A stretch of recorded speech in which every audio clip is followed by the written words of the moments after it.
ప్రభునందు ప్రియమైన దేవుని బిడ్డలందరూ శుభాభివందనాలు తెలియజేస్తున్నాను.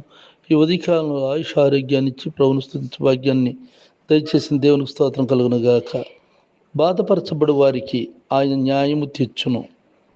కీర్తన 146:7 ప్రార్థన. కృపగలిగిన మా తండ్రి, దయగలిగిన ప్రభా, నీకు వందనాలు, స్తుతులు, స్తోత్రాలు చెల్లిస్తున్నాం. ఉదయకాలంలో నిన్ను స్తుతించే భాగ్యాన్ని దయచేసినందుకు స్తోత్రాలయ్యా.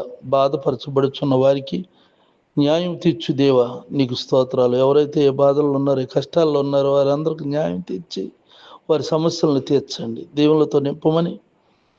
అలాగే వారి ఇంట్లో నుండి బయటకు వెళుతున్న, బయట నుండి ఇంటికి వస్తున్న కాపుదల భద్రతలో ఉంచమని. నాతోటి సేవకులైనటువంటి వారిని నీ చేతులు ఎత్తి పట్టుకుని కాపాడమని, పరిచర్యను దీవించమని. అదేవిధంగా ఆయన సంతానం లేని వారికి సంతానం దయచమని.